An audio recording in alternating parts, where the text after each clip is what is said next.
Yes, so we're going back to Talmud Devorah, which is our regular Kavias. Again, the yesod of the Sefer is to emulate the various midas of HaKadosh Baruch Hu, and by emulating these midas, the midas become activated. So we call this kind of the double imitation idea. I imitate God, and that causes God to imitate me. And as a result, it brings bracha into the world. So we were looking at Keser, and the sphere of Keser corresponds to the head, and we looked at the various parts of the head in terms of what we see, certain midos of Hashem that we try to emulate. So then, though, the Ramak says a very interesting thing. He says, Amnam Yadanu. It's important to know, She'i efshar lehisnaheg bi'elu hamidais tamid. It is not possible to follow these midas constantly, meaning the midas of rachamim, the midas of kindness. Mibnei sheyesh midas acheros she'adam tzarech lihishtalem bahem. There are sometimes other midas, because once again, if HaKadosh Baruch Hu combines chesed and gevurah in order to achieve tiferes, tiferes is beauty, beauty is synthesis, beauty is harmony, beauty is taking opposites and combining them. Pure chesed alone, right? Avraham represents chesed, has the psolis, has the refuse of Yishmael. Pure gevurah, which Yitzchak exemplifies, has the psolis of Esav. It is only Yaakov in whose personality there is the combination of chesed and gevurah that we can talk about the idea of beauty. Now remember, Tiferes has a few names. Tiferes means beauty, but Tiferes is also called emes, because truth is synthesis and harmonization and balance. In fact, that's why Tiferes is connected to Torah, emes. I think I've mentioned before, I thought of the Maharal. Maharal, of course, lived not too much after, but a little after the Ramak. A little after the Ramak, a little after the Ari. But the Maharal comments on the Gemara in Maseches Shabbos that a certain man from Galil, we're not given his name, pointed out to Rav Yasi, Baruch Rachamana, blessed is Hashem, the Yahiv Lan, who gave us a Raisa Talisa, a threefold Torah, that's Torah, Nevi'im, and Kesuvim, Liam Talisa, to a threefold nation, Kohanim, Leviim, V'Yisraelim, Beyarcha Talisa, the third month, counting from Nisan, Iyar, Sivan, after 3 days of preparation. Now he doesn't say what's the significance of that, but he just points out that a lot of things connected to Matan Torah are to the number 3. Torah, right, that people say the Seder, everything in the Seder is 4 cups of wine, 4 Lashonos of redemption, 4 sons, 4 questions, right? So the Seder is connected to 4, but Matan Torah, the Gemara says, is connected to 3. So the Maharal says, what is the shaychus of Matan Torah to the number 3?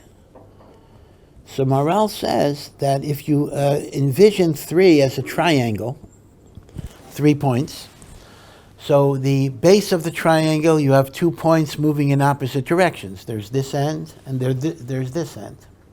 But then you draw lines from each of the 2 ends and they meet at the apex of the triangle. In other words, 3 is the number of synthesis, integration, harmonization. So he says the Torah is connected to 3 because the Torah balances conflicting forces that would otherwise live in contradiction. And it does this in a number of ways. First, it might be the conflict between Ruchnius and Gashmius. Right? We are spiritual beings who strive for a connection to God. At the same time, we have a physical nature and we have a guf that requires eating and sleeping and various other physical needs. And in some ways, these are in contradiction. Physicality could be seen as a contradiction to spirituality. That when I'm involved in the physical part of myself, that's animalistic.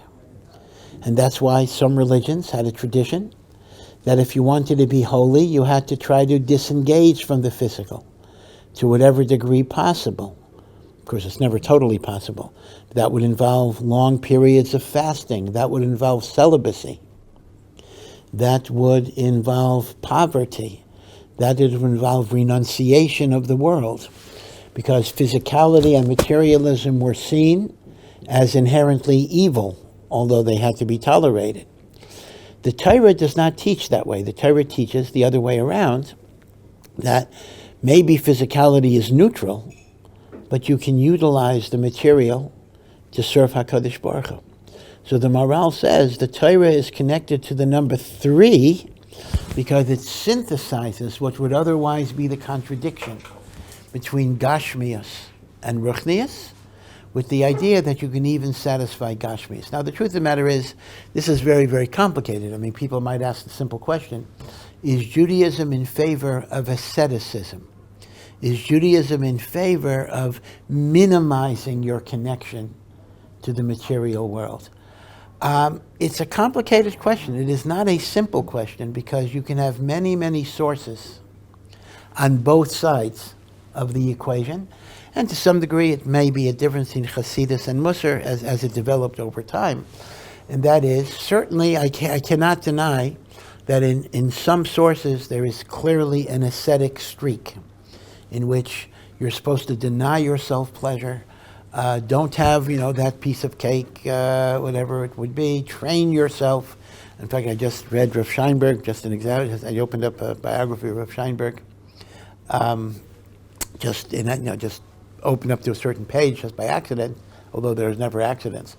And somebody said he once saw Rav Scheinberg was sitting and learning, and he had a chocolate bar next to him. And that didn't make a lot of sense. Rav Scheinberg, did not eat chocolate.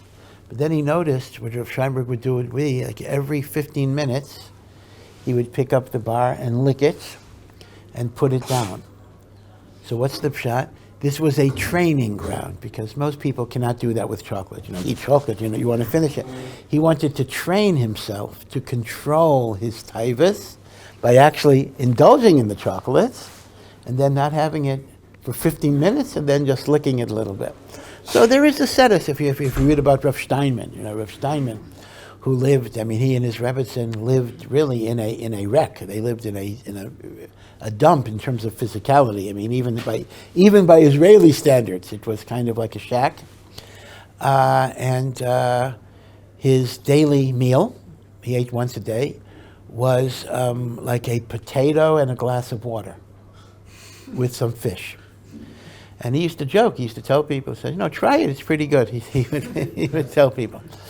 It was so interesting, by the way, because Rav Steinman lived such a simple, really poverty-stricken life.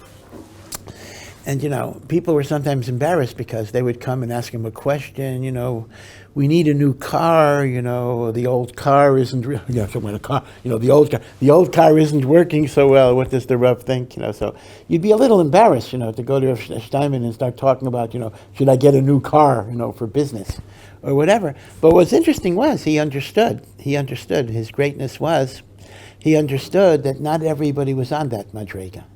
And people felt comfortable. People felt comfortable coming to him, sitting in this shack, and talking about new cars, new washing machines, all these different things, because he would deal with your problem.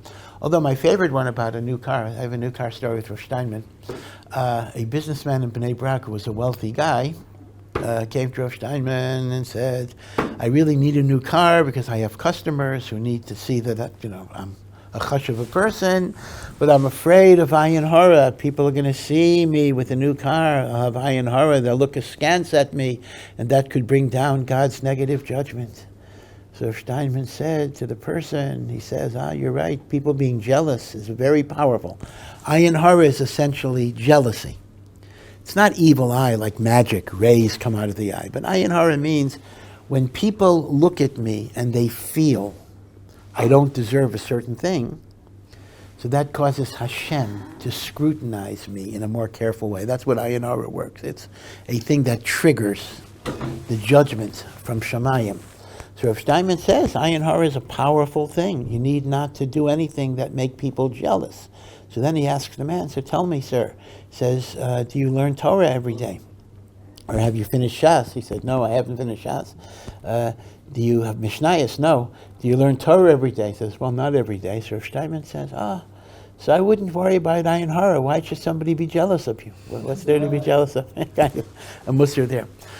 But going back to the main idea, so certainly you look at Rav Steinman, you look at Rav Steinberg, you certainly see a bechina of being poresh, separating from the taivas of Olam Hazeh. On the other hand, you have a mimer in the Talmud Yerushalmi that says a person is going to be held to din v'cheshbon for every pleasure of this world that they could have indulged, permissible pleasure, that they didn't indulge, because Hashem is going to say, I put it in the world for you to enjoy. How could you not enjoy it? Rav Hirsch used to say, Rav Hirsch lived, of course, in Germany. He said, Hashem is going to ask each and every one of you, why didn't you see the Alps? I put them there so you would see the Chastei Hashem. And then, of course, we have the famous Gemara in Nedarim, that the Nazir, right, the one who makes a vow to abstain from wine, is called a chote. A Nazir is called a chote. Why is a Nazir called a chote?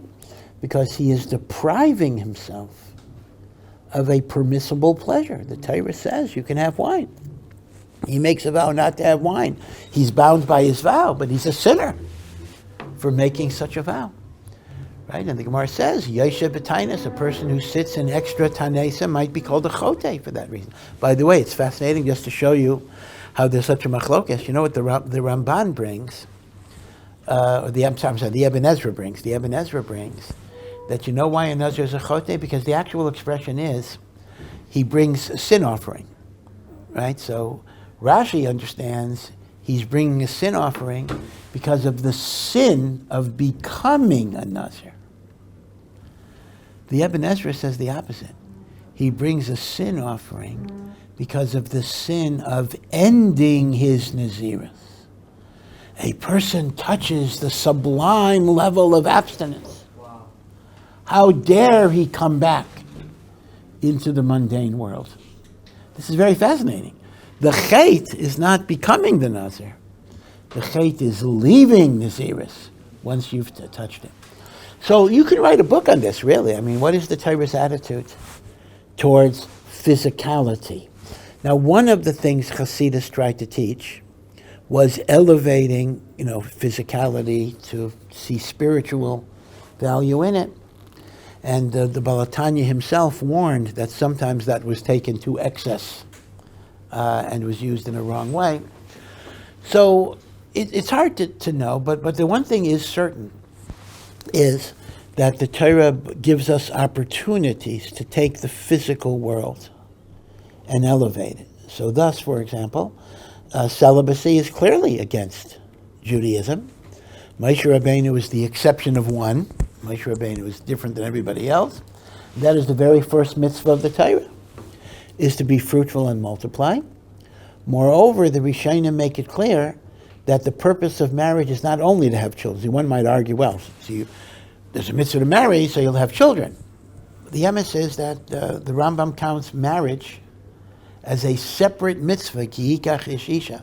Marriage is a separate mitzvah apart from having children.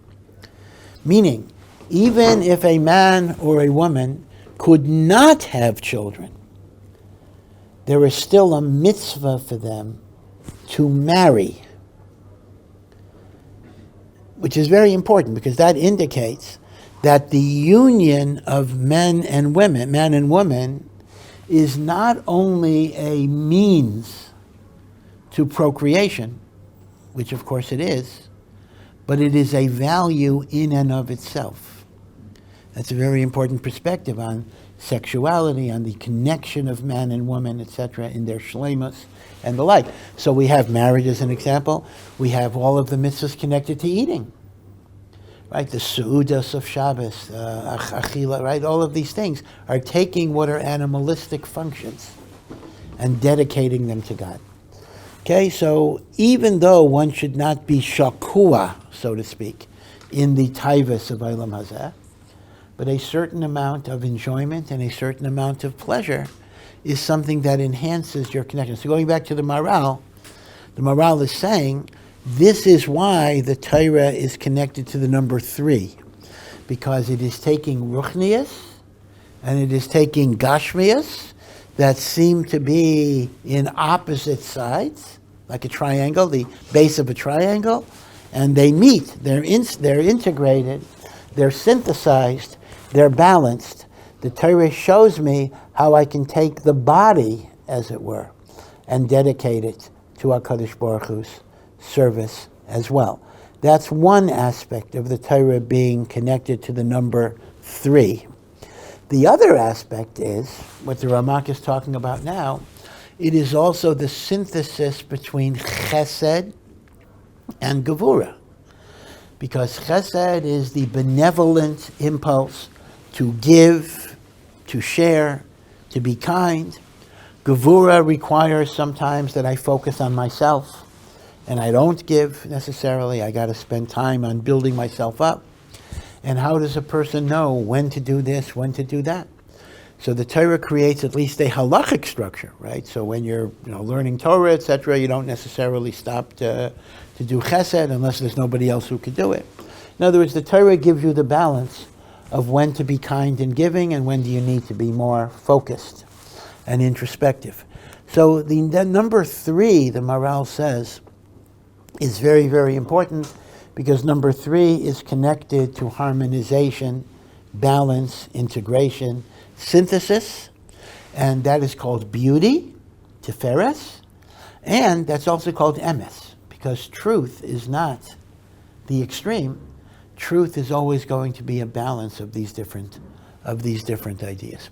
So the Ramak is saying here that although, in fact, I'll talk about this a little bit later on as well, although this is a book primarily about emulating rachamim and chesed, the Ramak says, I'm going to discuss later, he's telling us later, that you also need sometimes to imitate the gevuros of Hashem, and therefore these midos of rachamim are not meant to be there 24/7. There are going to be times in which you need other midos, but he does make a point that the rachamim midos should kind of be your permanent state, and the gevurah midos should be the occasional deviations when you have to be yotzei min hakol, meaning it all depends on what is your norm and what is your deviation.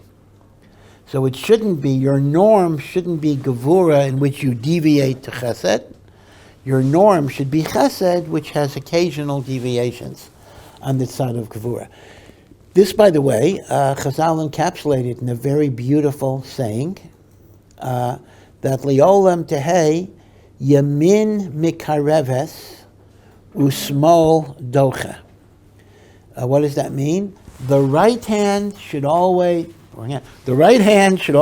draw near, and the left hand should push away.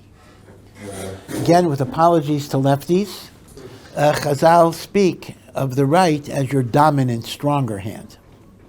And it means the dominant, stronger way, the way you connect to people, is one of kiruv, drawing them near with friendship and kindness. But the need for discipline is there sometimes to be merachek, but the merachek should be weaker than the mekarev. The Gemara said it specifically by tinak, by raising children. You raise children, the right draws them near, the left pushes them aside, meaning whatever discipline there needs to be. By the way, I shouldn't say it, apropos of the Geisha holiday today, The Gemara actually says this about none other than Yashka. It actually says it about Yashka himself, that Yashka, whose name was Yeshua, which is an abbreviation for Yehoshua. By the way, Yeshua, which is the way the Hebrew Christians like to pronounce it, Yeshua is a name in Nach. In other words, it is an abbreviated form of Yehoshua, and it appears quite often in the books of Ezra and Nehemiah. So Yeshua is a name from Tanakh itself. But the Gemara gives the story that Yeshu Hanach, now Yeshu, he's also, so again, Yashka is just the Yiddish. His name was Yehoshua, abbreviated or shortened to Yeshua. We often call him Yeshu. Now, what's Yeshu from, right? Yud, Shin, Vav. Yeshua is Yud, Shin, Yeshua, Yud, Shin, Vav, Ayin is Yeshua. So why is he called Yeshu? So some say that Yeshu is also Rashi Tevos for Yimach Shemo V'Zichro.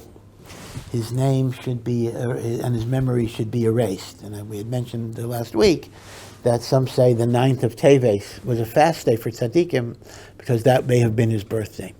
But the Gemara gives a story. Now, this was censored for hundreds and hundreds of years. This was censored from Shasan, but now it was put back into the Shas. By the way, you may wonder, well, wait a second, if something got censored from the Shas because the Catholic Church had censors, the Catholic Church hired Jewish people who were apostates, Mishumadim, to censor. They actually wrote a list, they wrote a manual that whenever you have certain references, take it out. And many, many passages about Yashka were taken out of the Gemaras. Taken out. Particularly in Maseches Sanhedrin, Maseches Avodah Zarah happens to have a lot of passages. So you may wonder, if they were taken out when the Shasin were printed, then how did they get back in? Meaning, we lost them. So there are actually two ways that they got back in. One was that the Catholic Church censored the Shasin. They censored the Talmud. But in books like Ein Yaakov, which were collections of Agadata, they didn't realize that the Ein Yaakov itself is based on Gemara. So many Gemaras that were censored were not censored from the Ein Yaakov. And as a result, they were able to be restored. That was one answer. Another answer is there was a difference between Sephardic Shasin and Ashkenazic Shasin. Meaning, many, many Jews were under the rule of Islam. So the censorship about Yashka occurred in the Ashkenazic, the Shasin that were printed in Germany, Poland, Russia, but the Shasin that were printed in North Africa or whatever, or Syria, whatever it is, they actually remained intact, and they were able to be the basis for recovering the passages that were censored. Now, if there would have been any reference to Mohammed or Islam, that would have been censored, but again, the whole Talmud was written pre-Islam, so there's no direct reference. I mean, there's reference to Yishmael, but there's no direct reference to Islam at all in the Talmud, right? So, in a sense, therefore, the Sfardim were able to preserve a more accurate text of Gemara than were Ashkenazim, precisely because the Sephardic countries were not subject to the censorship of the Catholic Church. But be it as it may, the story of Yashka is very, very interesting. It mentions that Yashka was a Talmid of Rav Yoshua ben Parachia. Now, this is not, again, this actually creates some very, very difficult dating problems. The normal Rav Yoshua that you read about, who's a Talmud of Rabbi Akiva, is way after Yashka. That's Rav Yoshua ben Hanania, and that was after the Churban Beis HaMikdash, and that was even after the Bar Kokhba revolt. That's much, much later. But Rav Yoshua ben Parachia is a very early Tana. In fact, Rav Yoshua ben Parachia is like 100 years earlier than Yashka would have existed. And that's why there's still a lot of uncertainty, even with the recovery of these passages. Are we talking about, Yeshu Hanachri, the founder of Christianity, or are we talking about another Yeshka? Were there multiple Yeshkas? Are they all mixed up? Right? So there's a lot of uncertainty. So you'll see discussion among historians who write about this, that it's not clear if any of the passages about Yeshu are referring to the Christian Yeshu. And some say it's not even clear if there was a Christian Yeshu. He himself might have been a composite of different false messianic figures that were around. But be it as it may, the story is interesting. So it mentions that Yeshu went with Rabbi Yeshua ben Parachia to an inn. They were traveling. They stopped off at an inn. And Rabbi Yeshua ben Parachia remarked to Yeshu, he says, Kama no'eh ushpizazu. How beautiful is this inn? Now the problem is, ushpiza, like ushpizan, can have a double meaning. It can mean inn, or it can mean innkeeper.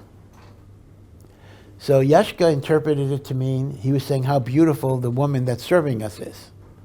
So Yeshka said to Rabbi Yeshua ben Parachia, I think her eyes are too close together.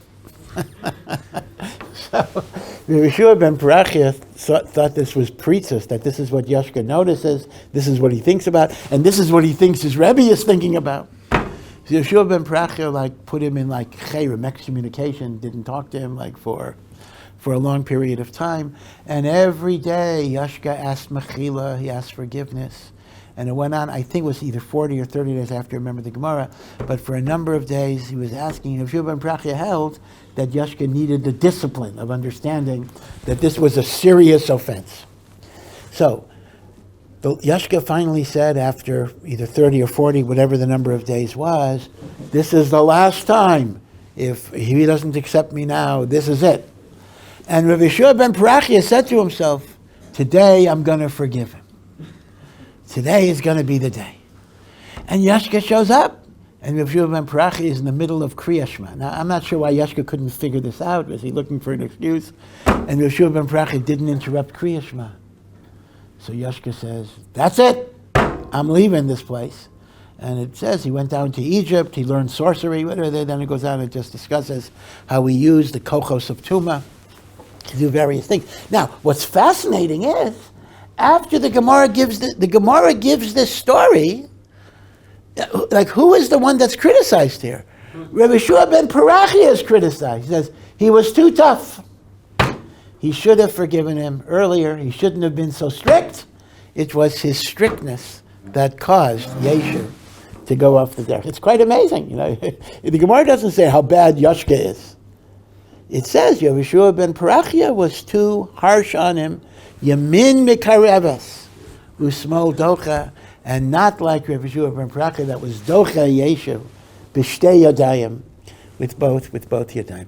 By the way, you also see from the Gemara a very fascinating thing. This is actually very interesting. The Christian Bible records all sorts of miracles. Right? The fish, whatever, walking on water, all those miracles. So the question is, what do I as a believing Jew say about those miracles? Did they happen? So the simple thing we normally say is, who said they happened? Maybe they were an illusion, maybe they were a made-up lie, maybe they were baba mice, meaning I can simply say they didn't happen. And again, I'm very comfortable saying they didn't happen. But you see from the Gemara another mahalach.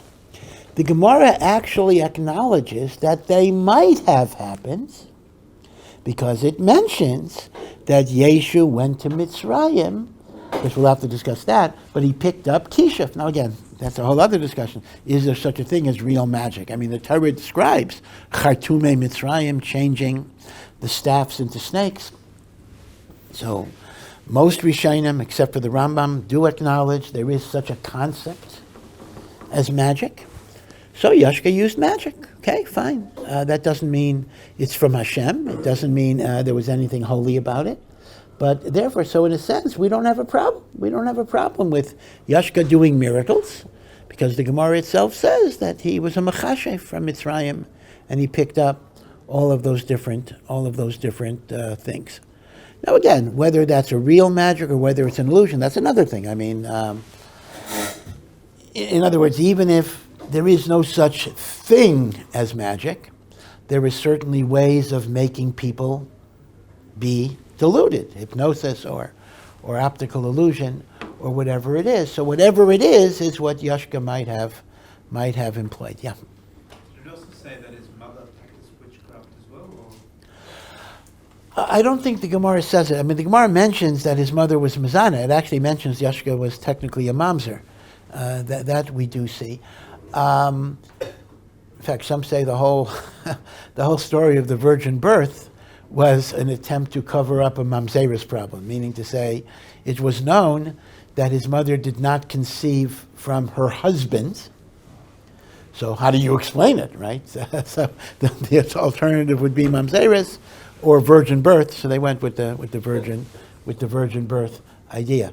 But I don't know if it says his mother was involved in kishuf, but it says he was. He went to Mitzrayim and he learned various kishuf.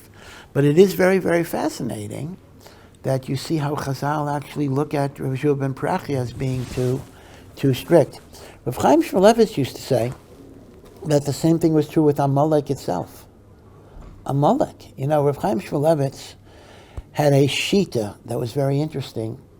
He never would kick somebody out of yeshiva, even if the guy wasn't learning, the guy wasn't doing so well. He wouldn't kick him out of yeshiva unless he was actively a bad influence on other people. That's a separate thing because you got to worry about other people. So people said, well, why don't you get rid of the guy? The guy's not doing anything here. So he said, I don't want to create Amaleks in the world. What's the pshat? So remember who Amalek is. Esav had a son, Eliphaz. The Torah records that Eliphaz had wives, more than one wife, but in addition, he had a pilegesh, he had a concubine, not even a wife, a mistress, whose name was Timnah. Amalek is the child of Eliphaz and Timnah. And it's so interesting because you read the Chumash, you'd figure Amalek, like his name would be, they'd make a big, you read the Torah just lists Amalek along with everybody else. Like, you don't even know there's like something special about, in a negative sense, about Amalek. He's just there with everybody else. But the Gemara says there's a backstory here. Timnah, like Hagar, was actually of the royal house of Mitzrayim. And she had a tremendous desire to do tshuva, to repudiate Mitzrayim, and to be connected to the family of Avraham. And for some reason, they didn't accept her. They didn't accept her conversion. They didn't consider her worthy enough to join Avraham's family. So Timnah made a cheshbon. If I can't belong to the good side of the family, at least let me connect even to the bad side of the family, to the Esav part of the family. And in that way, I'll have some connection to Avraham. And she was accepted, but she wasn't even accepted as a wife. She was accepted only by the bad side of Avraham's family and only as a mistress. She was of the royal house of Mitzrayim. And her desire to be connected to Kedusha, and maybe it was a perverse judgment, but was so strong that I'll marry a son of Esav, and I don't even have to marry a son of Esav. I will simply be a Pilegesh. Now, Rav Chaim Shmulevitz used to say, why was Amalek born from that? He says, you never know the consequences of rejection, because Timnah suffered rejection. Rejection produces psychic pain, which results in Amaleks of the world. Amaleks of the world, rejection. Rav Chaim Shmulevitz says, I'm not going to create more Amaleks in the world. In fact, the MS is this idea of rejection. Rav Hutner, you may have known this, maybe I mentioned it. All the way back in the 1970s, there was a spate of hijackings. One of the early Palestinian things were to hijack planes and the like. Entebbe was an example of this, but this is even before Entebbe. So there actually was a flight that was hijacked by Palestinians, and Rav Hutner was on the flight. Rav Hutner himself was on the flight. An amazing thing. the whole issue about whether we should try to negotiate for Rav Hutner's release or for Kert, that we B'davka should not treat him different than anyone else. But when Baruch Hashem, everybody was released without incident eventually, and Rav Moshe Feinstein was at the airport in New York, and he was the first person to greet Rav Hutner. They hugged. And then Rav Hutner said something to Rav Moshe, and Rav Moshe nodded. And people were wondering, what was it that Rav Hutner said to Rav Moshe? So it says that Rav Hutner said, the one thing he noticed in the eyes of his captors was the burning jealousy of Avraham expelling Yishmael. That Yishmael was rejected. And that gave Yishmael a bitter, unending hatred towards the Jewish people. Because they were the ones Avraham kept, from Yitzchak. And Yishmael were the ones that Avraham expelled. Now again, what had to be done had to be done. I mean, we're not saying there was any mistake here. But Rav Hutner says it's an inevitable consequence of life. That when people get rejected, there's tremendous pain, resentment, anger, hurt. And this is why by children, by whether it's Yashka, whether it's Amalek, whether it's Yishmael, whether it's Talmidim in Yeshiva, Yamin Mekareves, the dominant mode has to be drawing near with the right, and when there is discipline, it's with the weaker left hand. Yeah. I don't know whether it's in contrast or whether it was drawn directly from Esav's experience, but when Yaakov gives in the story where the daughter that Yosef eventually marries was originally from Dinah, when Yaakov gives her the pendant to sort of mark her out as a member of his tribe in Mitzrayim, is that sort of him learning from that example, that's him trying to work against that history of rejection? Yeah, I think that's connected, because obviously abandoning Dinah, abandoning Osnas is like the highest rejection you can have, but Yaakov wanted to indicate that it was not a rejection. It had to be done for whatever reason. It had to be done, but there was still that notion of being connected. By the way, Rev, there was a word. Rabbi Chanan Wasserman had only one child who survived the Holocaust. This was Rav Simcha Wasserman, who was a great gadol, great person. And in fact, he taught in Ar Sameach for a while. I mean, way before my time, but a great man. And it's interesting. He had an opposite personality of his father. Rabbi Chanan was known as an extremely serious person. He was just serious. Yiras Shamayim, serious. And in fact, the Talmidim would count on one hand when they saw the Rebbe smile. They would make a note of it, like he never smiled. I mean, he was a great tzaddik and a very caring person. I'm not saying, God forbid, he was very, very caring, but he was not, didn't joke, very serious. Rav Simcha, maybe his name is Simcha. Rav Simcha Basman was mamish the opposite, very, very joking, jovial, etc. So he once said like this. He once said, take a person, right? So Yamin Mekareves, right? You draw him near with your right. You push him away with the left. So imagine both of those motions are happening at the same time, right? I pull your left shoulder with my right hand. I pull with my right hand, and I push with my left hand. What happens to the person? He gets turned around.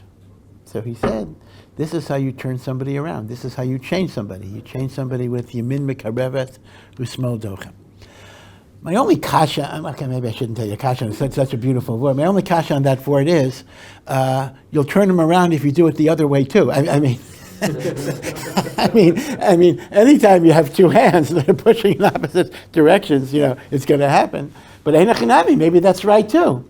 Will you turn them around for good or turn them around for bad? Either way, you're going to turn them around. Yeah. The first way you turn them to the right. Okay, so that would be the answer. Somebody once wrote me a letter of criticism. I don't even remember exactly why I was being criticized.